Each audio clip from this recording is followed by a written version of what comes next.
My man. No, Big fan of Hamza. That's great. So then it's good that we include the question here.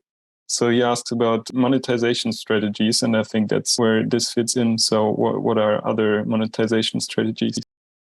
Welcome to the Never Employed Chat. My name is Sam, and I interview people who make a living beyond salary jobs, entrepreneurs, business owners, and investors, so that we can learn from their stories together. There are many great ways to make a living, and even more ways to wealth. At Never Employed, we encourage you to think of alternatives to employment jobs. What would you do if a salary job was simply no option?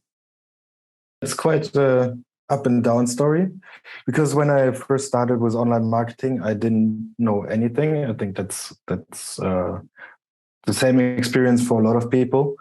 But I kind of stumbled into the whole SEO and content marketing thing. I first started to study fashion design, like with just painting and then sewing the dresses and clothes and whatever. And at the same time, I just started the fashion blog, where I just put outfits together and then said, hey, this is a good outfit for a night out in autumn and stuff like that. And I was putting a lot of effort into it, and I was creating multiple outfits every day and writing a little bit of text for it. And it's like refreshing Google Analytics, and it's like, why do I not get any visitors? Like, what's happening? My content is so great, but nobody's visiting my site. So I kind of Googled how to get visitors on my site, and that was the first step into the whole online marketing world. And that's also how my career started, because I noticed quite quickly I don't like fashion design at all. I like to draw, but the whole aspect, like, okay, I draw something, I want to have it done, and I would have had to do it myself, and I didn't want to do it. So yeah. Basically, I got excited for the whole content marketing topic and dove deeper every chance I get. I read blogs, I watched YouTube videos. I think that's a normal start for everyone. And then I stumbled upon like rank and rent strategy. And I think it has to be early 2014 or something when I first started. And then, yeah, basically just started my own projects and failed a lot, but learned a lot at the same time. And yeah, then finally it made click, basically. And I decided to start a blog with like a long-term focus, which didn't really work out as I planned, because I wanted to share as a blog what I learned about marketing and stuff.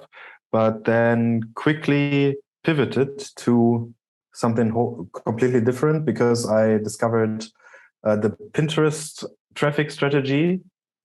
And from Chase Curtis, he's like one of the money Twitter OGs. And he shared like every day he was sharing like new traffic records and income records from traffic he was getting from Pinterest. And then it's like, all right, let me try this out. And then I just wrote a few short articles on like a topic I think I would work on Pinterest.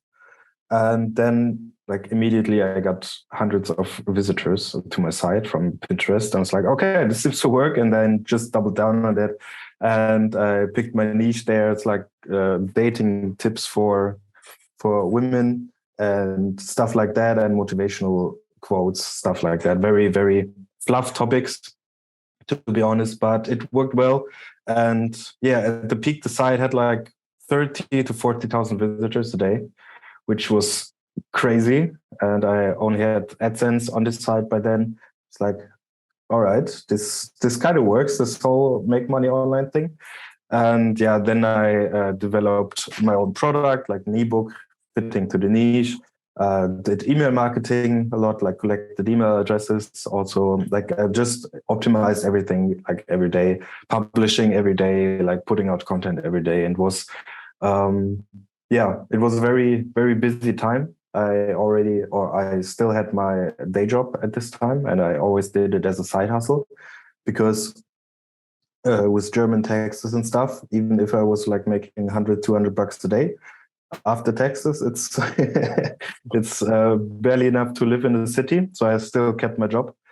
And then I kind of lost interest in the website, and it just went down.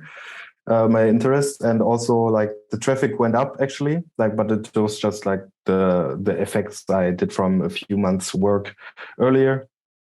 I think I put like 6 months of concentrated work into it, like every day a few hours. But then I was kind of burned out. I don't think it was a burnout per se, but it was just I didn't like to work on the site anymore, and the discipline was gone, and I kind of plateaued on the revenue level, and I knew I had to put even more work in to get it to another level, and I didn't really want to do it. So that's when I kind of decided to not work on it anymore and build something different. And yeah, then it just went like this. It was a nice like side income, and I could live a very lavish life. And but like after a few weeks, the traffic kind of dwindled down slowly but surely. Then came a Pinterest update where they slashed your traffic by a lot. And so good thing was I, like a few months in, I started to invest more in Google traffic. Like I optimized the articles for the keywords and stuff like that, so that picked up too. So the Pinterest traffic loss wasn't too bad. It kind of evened out, but I saw the traffic numbers going down and down and down. It was still nice side income, but I knew, okay, I either have to put in more work into this or I just let it die. And I kind of was very inactive for a lot of weeks. But in the end, someone approached me if I wanted to sell the site, like a direct competitor of mine. And then over a few weeks, we decided on a price I wanted to pay for, because he came, like his first offer was like very, very low, and I was like a bit insulted. But after a few weeks, he came back with a better offer, and then I got a bit more money out of it, even like a bit of haggling, how you call it. And that's when I finally decided to sell the site, and it was a good moment, because Pinterest traffic even like crashed even further down. And then I was just like, okay, happy I sold the site. And after that, I very much chilled for a bit, learned a bit more, looked into like new avenues, what I can do. And then a few weeks ago, I started a new site, a new niche, and kind of just working on that right now while working at a real job in a startup as marketing help. I think that's the proper term right now. Mm-hmm. Okay, so you still don't just blog for as a full-time job, but you still have another job, which is your main income. Yeah, right. So I still do it on the side. And it's kind of nice for me, because I always take a long time to decide what project I'm going to focus on, like 100%. And having a job is just like basically save income, of course, and allows you to just do more. I mean, still have a lot of potential in my war chest, let's put it that way. But it's also something I want to keep there. And I also bought a few stupid things. I enjoyed the money, let's put it that way. And and now I'm building a new project, which is also doing a bit of revenue every day, which is nice. And that's what I'm building out right now. Right. And what's your new topic then? Is so probably something which you enjoy more in the long term. Yeah, let's hope so, at least.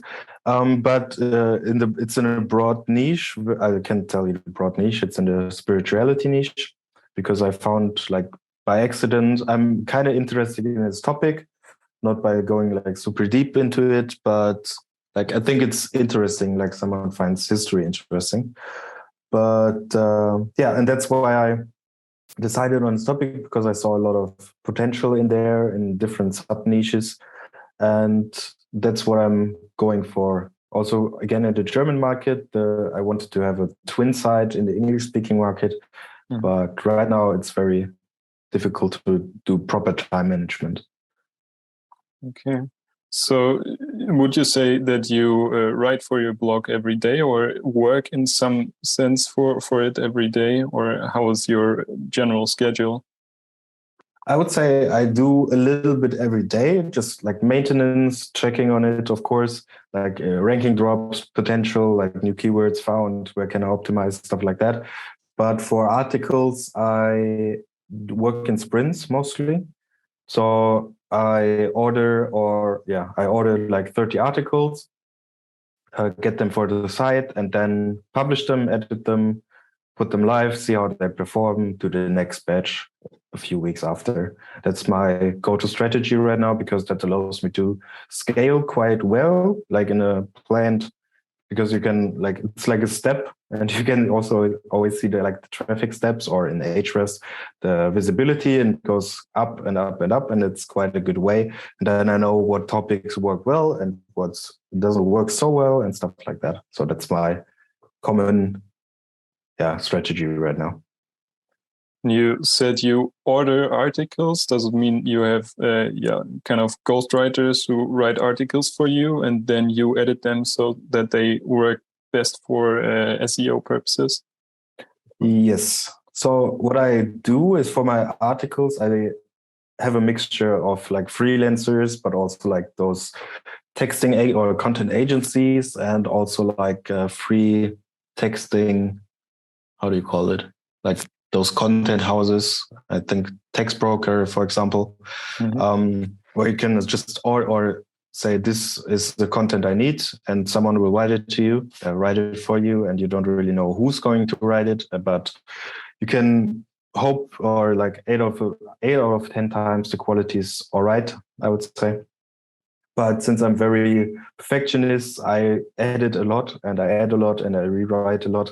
But it's good for me to have like a good base to which you can work on or build on. Yeah.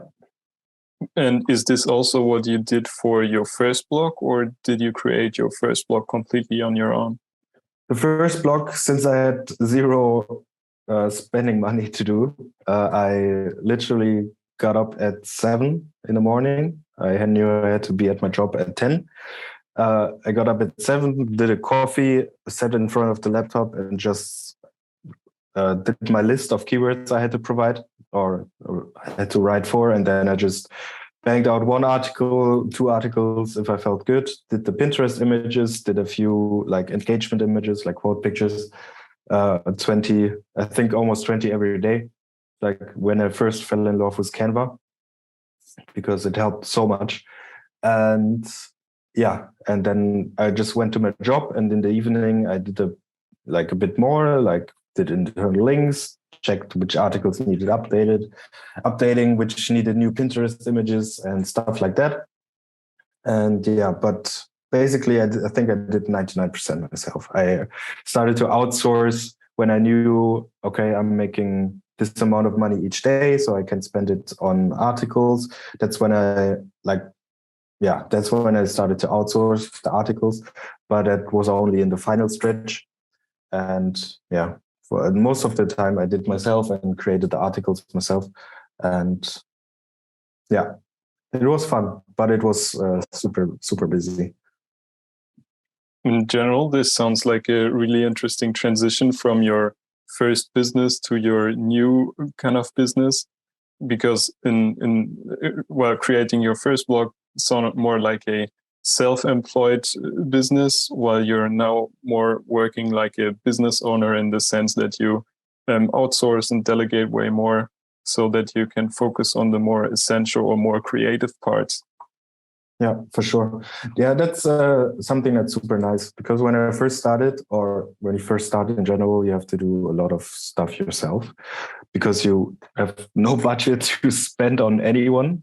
But like even with the news side or with the news project, I know I'm cutting my income for now, but it just allows me to focus on my strengths. And I knew my strengths are the keyword research, the planning and the delegating and the management of the content, basically.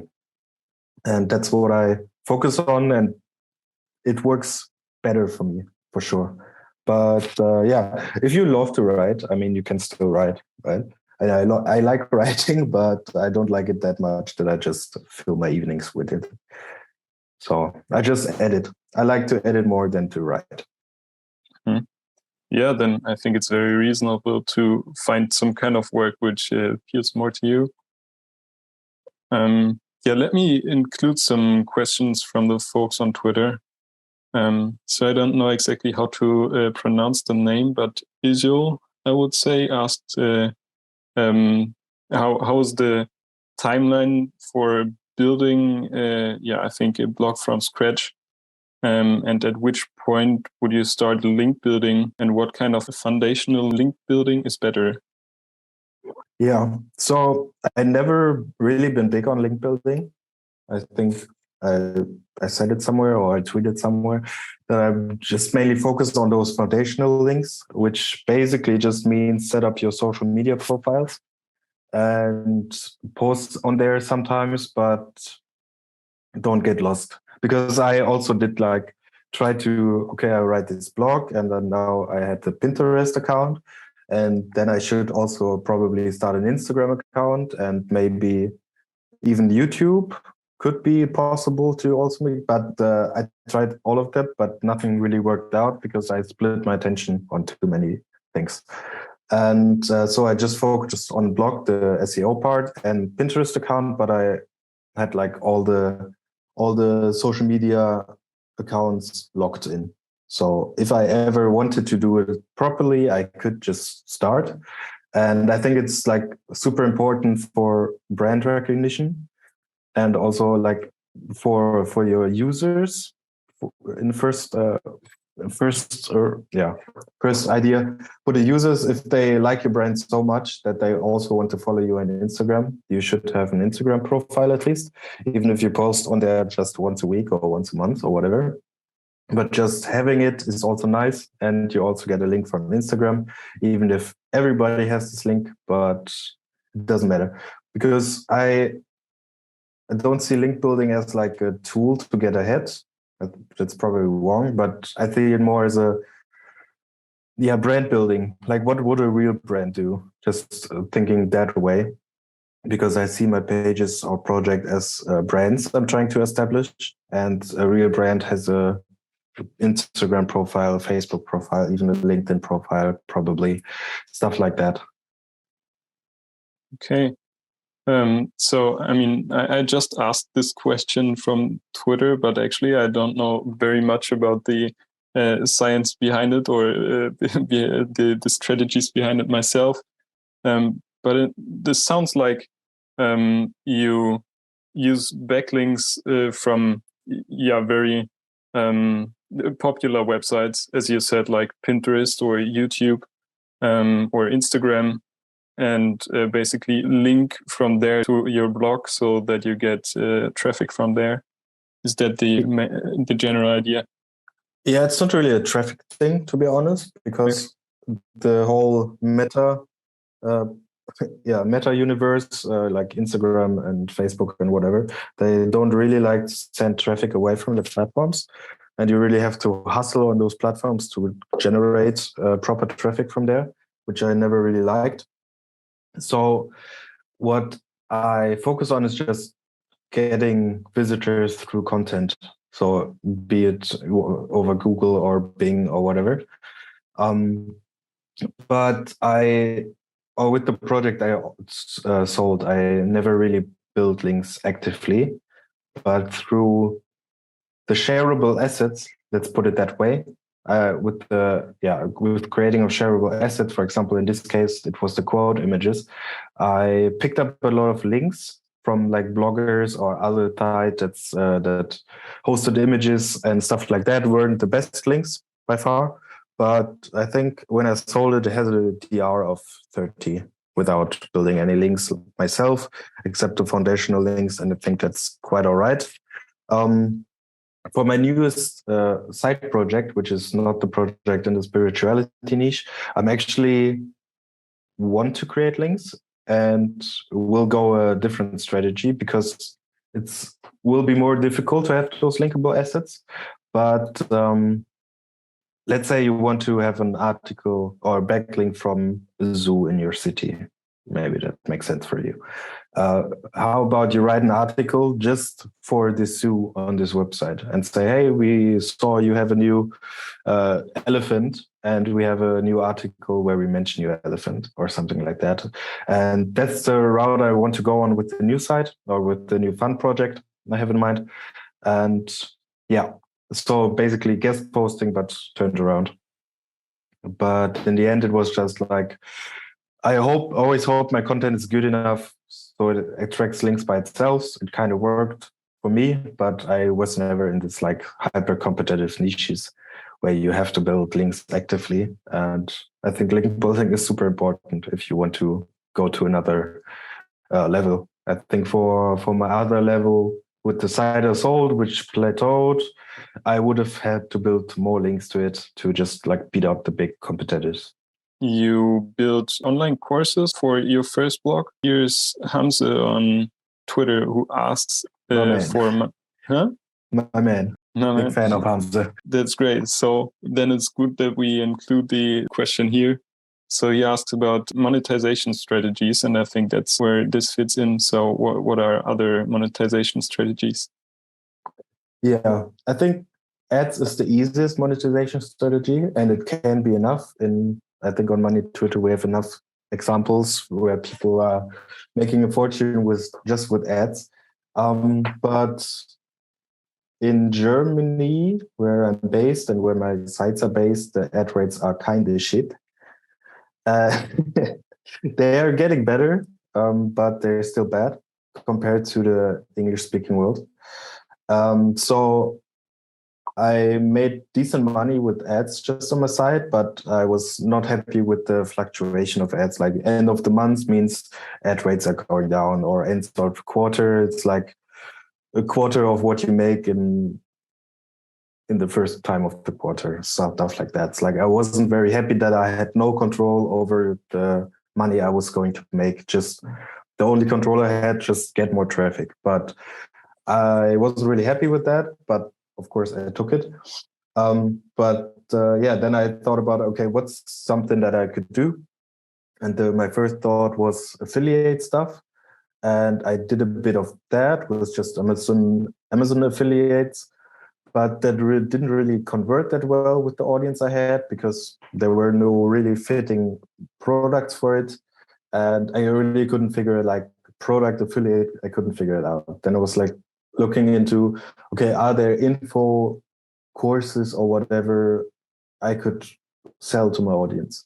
And there were, but I wasn't really happy with their sales tactics or how they presented themselves. Looked very, very scammy.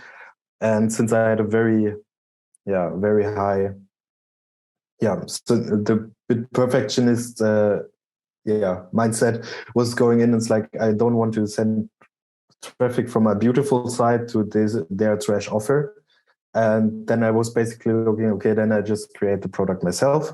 And I did that with a ghostwriter and with the agency, and then pieced it together, edited it myself.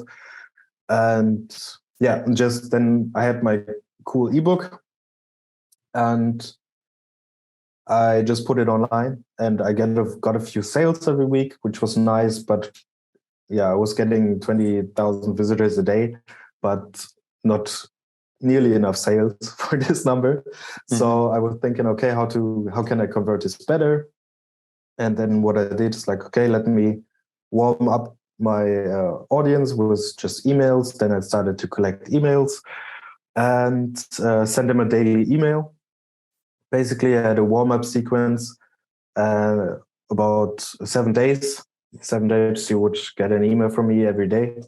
And then you would basically jump into the daily emails, which I wrote for around 3 months, a bit more.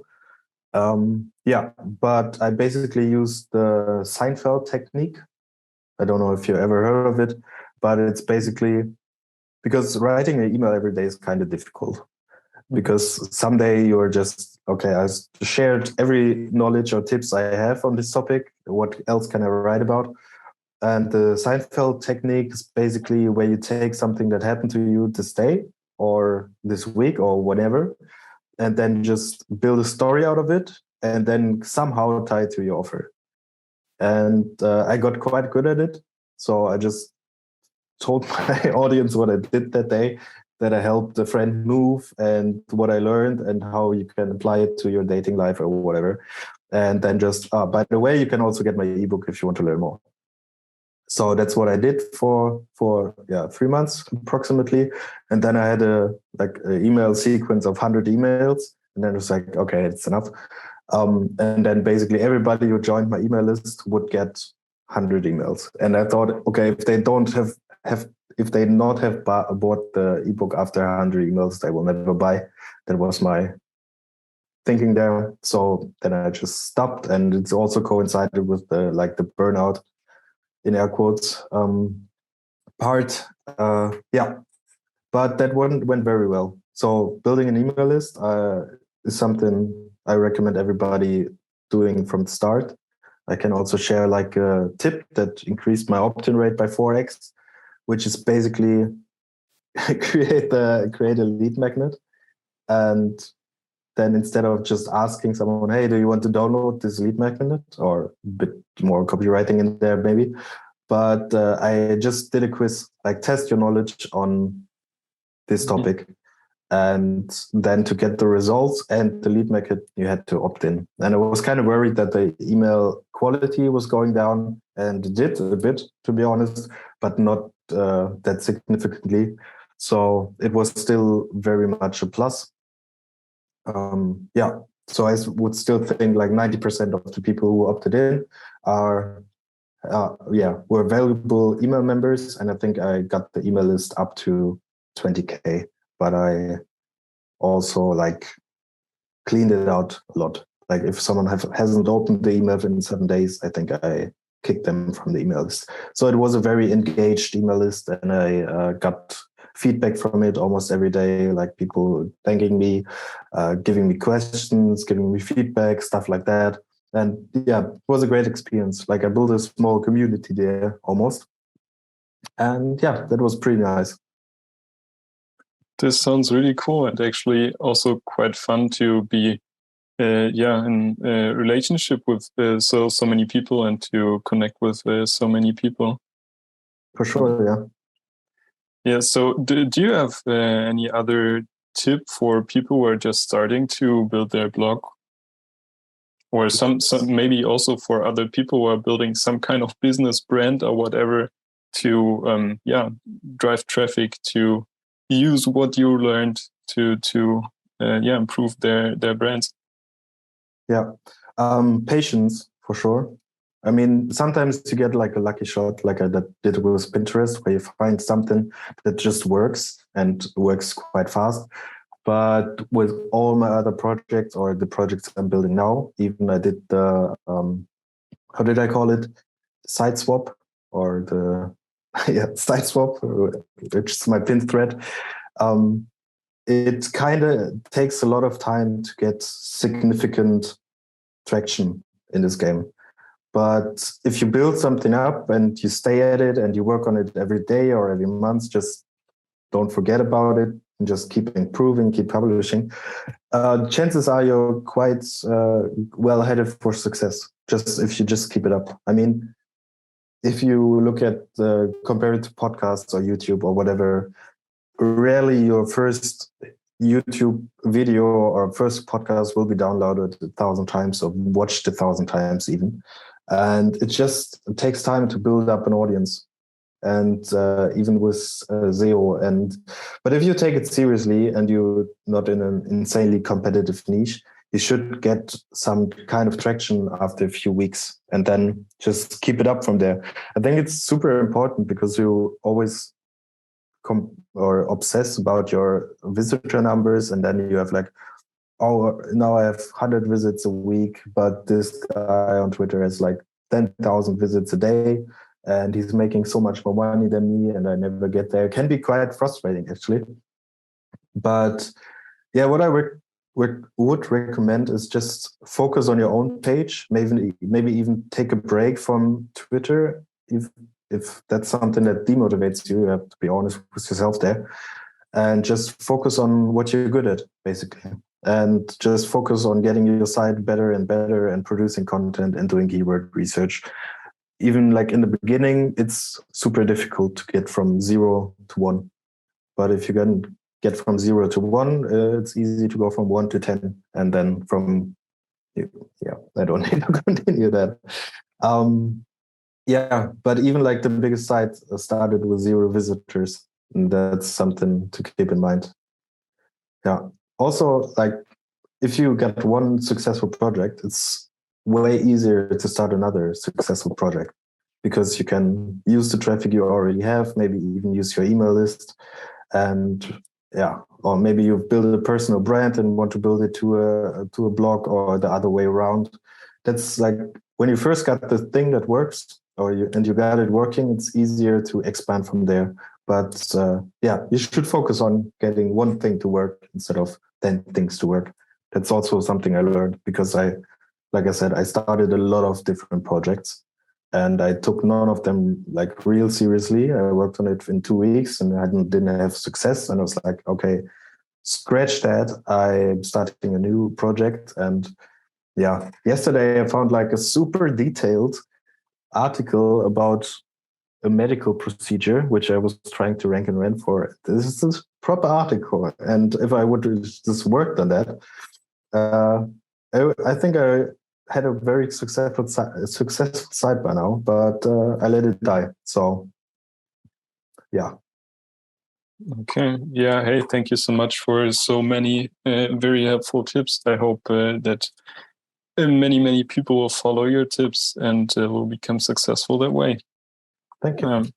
Do you have any challenges which you're facing so far where people could eventually help you to level up what you're doing at the moment? Yeah, the big thing for me is like cost-effective content scaling, because that's like the biggest cost factor right now. And I kind of dabbled a bit in AI, but I'm not super happy with the results it's giving me. And I know, okay, I can spend like $100 a month on this tool and have like a proper AI tool, but I still need to edit a lot. Maybe I can just spend this money or even more money on human content and edit this kind of content. But I still use AI for like content structure sometimes when I don't know, like, okay, I'm writing about topic X, what's the most important thing? Then I use that to kind of structure this content for me and then give it to the writer. But in the end, it's like cost-effective scaling. Yeah, cost-effective content scaling. And I don't know, maybe, but I'm not really interested in hiring new writers. Mm-hmm. I think you always have to say that when you say I'm struggling with content production, because you get a lot of DMs pitching your content production, which I get the hustle, of course. No shade, but I've got my writers. I just need to see how to do it more cost efficiently. Okay. So then where people do find you best and where can they contact you? Currently only on Twitter at Saint Vienna. Saint like the saint, Vienna like the city. And that's the only thing I have. Okay, great. Hey, then thank you again so much for taking the time. Thank you for interviewing me. Thank you for taking part in this Never Employed chat. Subscribe to my YouTube channel for more interviews with business owners and investors, or simply listen to the audio version in your favorite podcast directory. Make sure to follow me on all your preferred social media platforms, so that you never miss life-changing business tips. You find me on every platform with the account name samhartmann.com. Start a business, become successful, and tell me about it. See you next time.